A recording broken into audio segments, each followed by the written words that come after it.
delightful. It's full of butter, and lots of yeast.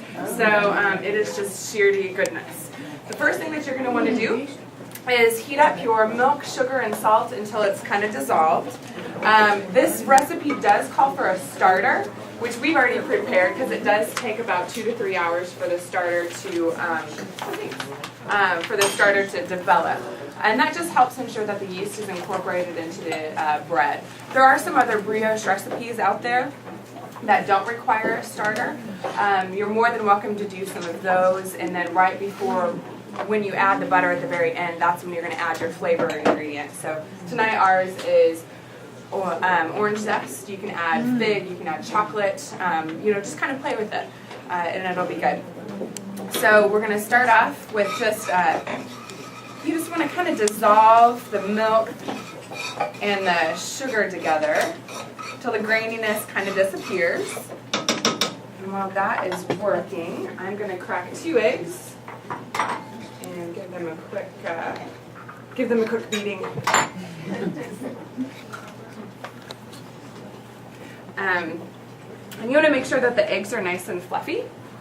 So look at this fantastic thing here. So it just comes with a bowl. It's a standard thing from Boss in your counter. Comes with all types of bowls and attachments, and I would like one in my house. Here.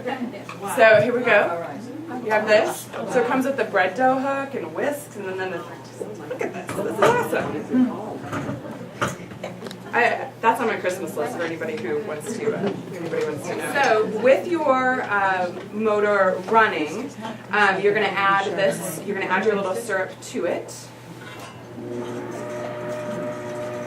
Ever so slowly.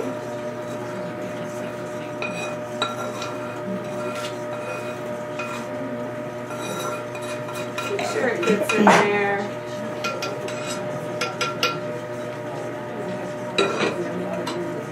And then we're going to turn it on a little bit higher. Because you want to incorporate a lot of air to make the bread a little bit fluffier. Alright, so while that is going, we're going to go ahead and start the fig compote. Dried figs, has anybody worked with dried figs besides a fig Newton? No? Okay, so this is a dried fig. It's a dried white fig. There's also darker figs. You can use either or. It doesn't make a difference. It's just your own preference. We're going to take some of these. And I like to chop these up just a little bit. They fit better on the bread. How do you like that so far? Is it okay? Okay, I'm going to show you how easy this is. You'll never buy it again in the store.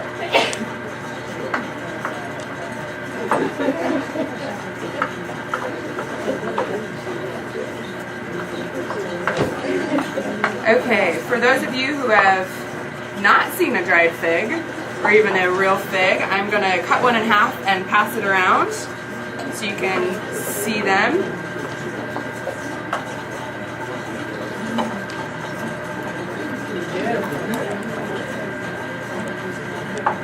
Grab a plate really quick.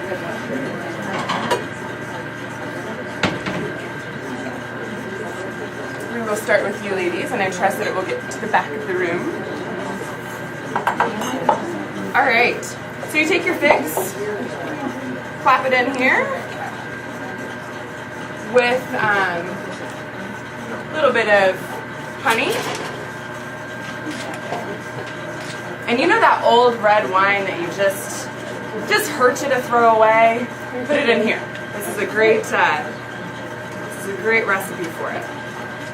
So a little bit of honey, and then we have some red wine. Doesn't really matter as long as it's not too terribly sweet. That's fine. We have a Cabernet that we're going to add to it.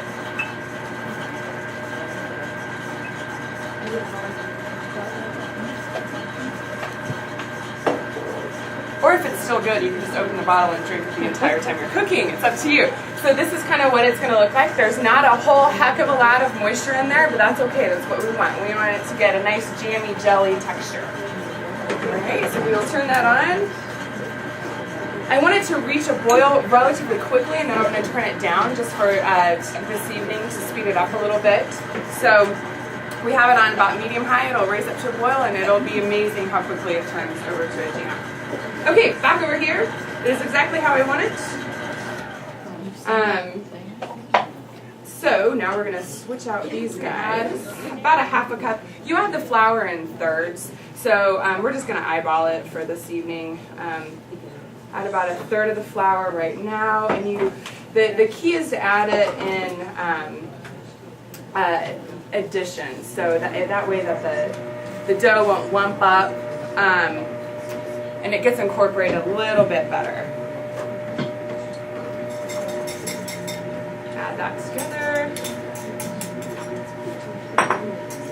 And once it's to this point, I like to scrape it down. Okay, can all of you start to smell this? I'll try to waft it your way. Wafting, wafting, wafting. You should smell a little bit of the honey, kind of the mapley, cloverness should come out.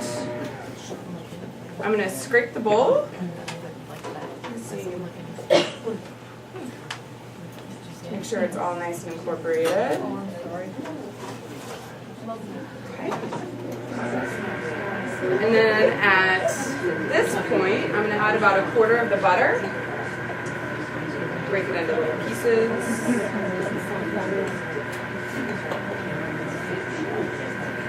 That takes a little while. Okay, I'm going to try to do this so you all can see it. It gets kind of foamy right before it's ready to be finished. So I'm going to see if you can't see that. Okay? That's what you want. Don't be scared. If it gets like this, keep going. Keep going. It's all right. It's almost there. That's the warning sign. And I'm a big proponent with cooking with all of your senses. So note the smells and visualize what's happening in the pan. Those are some keys instead of 5 minutes, 2 minutes. Things like that. It's worked out a lot better for me in the long run doing it that way than a timer. Alright, now it's about time for another third of the flour. I'm going to scrape down the sides. I'm going to see if I can't tilt this up without the blade falling out. That would kind of be horrible. There's a seed over the corner, and there's one back there. So this is where you're at right now. It's kind of gooey, kind of sticky. You're in the right direction. This is going to be another key. This is done, and how you can tell is that the bubbles are coming to the top. There's a little bit less foam, but you can see like little vessels popping through. So again, I'm going to try to hold it up so you can tell. Okay. You got it? Okay. That is done. So we will set this aside. And if you notice, the smell of it has changed once again. I don't know, I'm wafting again. I'm wafting your way, wafting. All right. We're going to add the last of the flour. Show you how to segment an orange. Have any of you done that before? Okay, some of you are familiar. All you have to do is just cut off either end, and then just take your knife and go down the outside of it, like this. Wow. It makes peeling an orange absolutely wonderful. Okay, so I'll take it off one more time so you can see. So big old ball of dough. This is good timing. All right. The last thing we're going to do is fold in the rest of the butter. You can just kind of make sure it's soft butter. This is what I'm saying. This is what makes it really good. It makes it excellent. And then we do have our orange zest. In case you didn't notice, I did take the zest off the oranges before I segmented them. So, and